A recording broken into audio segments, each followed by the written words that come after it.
Hi, and welcome to another presentation from your business tutor, learning your way, anytime, anywhere.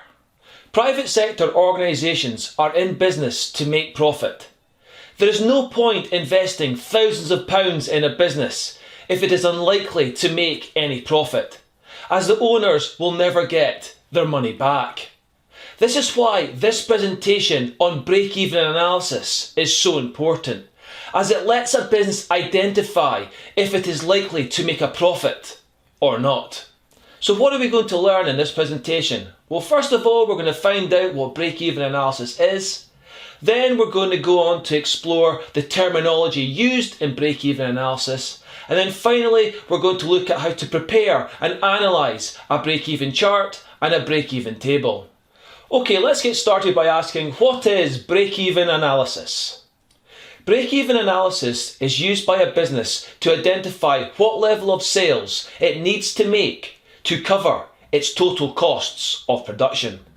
For example, if it costs a business £100 to make 10 products, it would have to sell each of those products for £10 to generate enough sales revenue to cover its costs. In fact, if it did this, the business would be described as breaking even, as it would be making neither a profit or a loss. However, break-even analysis is about more than that, because what it also tells a business is that if they sell each product for anything below £10, they will make a loss.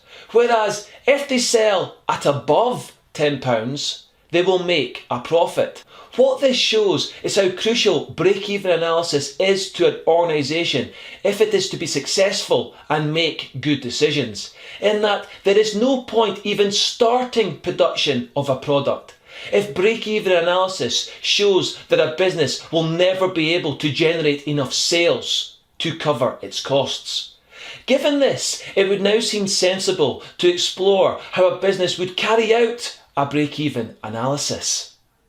Break-even analysis is carried out by calculating and then comparing the total cost of making a certain number of products against the sales revenue those products generate when sold. For example, in the table shown, it can be seen that when the business makes and sells 5 products or units, it makes a £10 loss, whereas at 10 units it breaks even, and at 15 units it makes a profit. To stress a point again, this demonstrates that if this business identified that it would never be able to sell 10 products, that it should not start production, as it will only ever make a loss. However, if they calculated they would be able to sell more than 10 units, they should start production, as a profit would be made. Of course, all this information can also be displayed visually in a break-even chart, which shows that the break-even point occurs when the total revenue and total cost lines meet and cross at 10 units of output. But also that if fewer units are sold, a loss will be made, and if more are sold, a profit will be achieved. However, as simple as this comparison between total cost and total sales revenue is to understand, it is important to know how each is calculated. So let's do that by first looking at how total cost is calculated. Total cost is calculated by adding together all the costs incurred in making a product, such as staff wages, factory rent, purchase of raw materials and inventory, as well as electricity and insurance costs. As you would expect, and as the table shows, the more units a business makes, the greater their total cost becomes. For example, when the business makes nothing, its total cost is £20, whereas when it produces 15 units, its total costs are £140. In fact, this information can also be shown visually in a chart, and clearly demonstrates that as a business's output rises, total cost rises as well.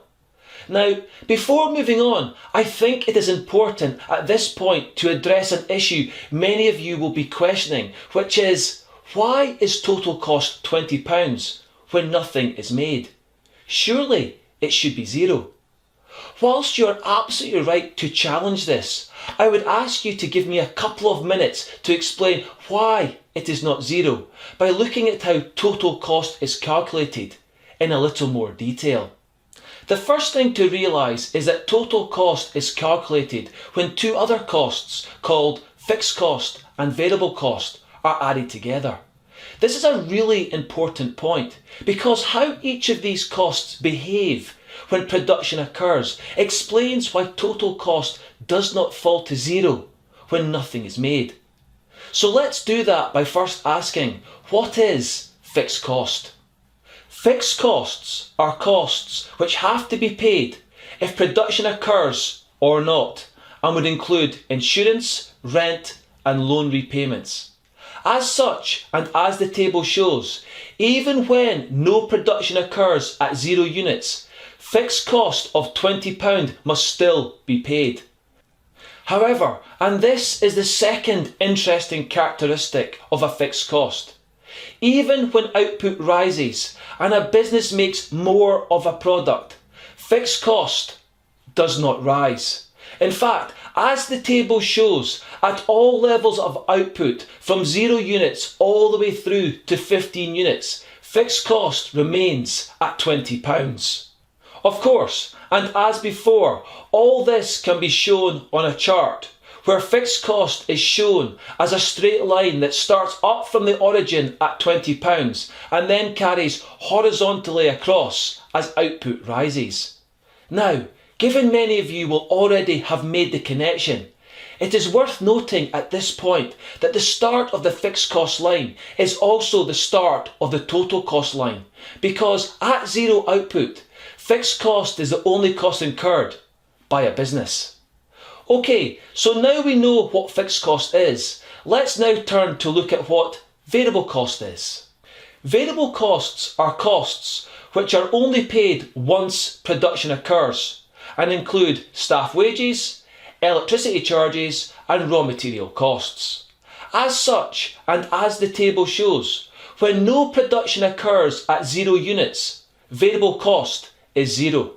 However, unlike fixed cost, which does not change, variable cost does rise in line with increases in output. In fact, as the table shows, as the business increases its level of production from 0 units all the way through to 15 units, variable cost rises from 0 to £120. Further still, and as we have done before, variable costs can also be shown on a chart as a straight line that starts from the origin and slopes upwards from left to right as output increases. Okay, so now we know what fixed and variable costs are, we can now return to our original question so we can understand how total cost is calculated in more detail. Total cost, as the table shows, is calculated by adding together all an organisation's fixed and variable costs, and as can be seen, increases as the level of output rises. For example, when nothing is made, total cost is £20, whereas when 15 units are made, total cost increases to £140. Moreover, and as before, total cost can also be shown on a chart as a straight line that starts up from the origin at £20 and then slopes upwards from left to right as output increases. Now, at this point, it is probably worth remembering that the starting point of the total cost line is also the starting point of the fixed cost line, because at 0 output, fixed cost is the only cost incurred by a business. However, the upward slope of the total cost line is completely due to rises in variable cost as output increases. In fact, this is perhaps easier to understand visually by placing the fixed cost line on the chart first and then adding the variable cost line on top. As can be seen, When this is done, the total cost line is created, its starting point representing the value of fixed cost, and its slope due to variable cost rising as output increases. Okay, now we have found out how total cost is calculated, it is important to move on to the other half of break-even analysis and look at how total sales revenue is calculated. Total sales revenue is all the money a business earns from selling its products. For example, as the table shows, if a business sets a selling price of £10 per unit and sells nothing, sales revenue is zero. Whereas if 15 units are sold at £10 each, £150 worth of sales revenue is generated, meaning the more a business sells, the more it earns. Moreover, and as before, this can all be shown in a chart as a straight line sloping upwards from the origin, where sales revenue rises the more units a business sells. Okay, now that we've completed the other half of the break-even analysis equation, we are in a position to bring it all together so that we can prepare a break-even table and a break-even chart. Generally, when preparing a break-even table, some key details will be provided that help to complete any missing information. For example, in this instance, the following details are provided. Selling price per unit is £10, total fixed cost is £20, and variable cost per unit is £8. From this, we can then start to complete our break-even table by first calculating total revenue by multiplying each output level by the selling price per unit of £10, which means at 0 units total revenue is 0 and at 15 units total revenue is £150. Next, we can include fixed cost, which in this case, as the table shows, is £20 at each output level, because, as we know, fixed cost never changes. And then we can turn to our second cost, variable cost, which is calculated by multiplying each output level by the variable cost per unit of £8, meaning at 0 units, variable cost is 0, whereas at 15 units, variable cost is £120. 15 units times £8 per unit.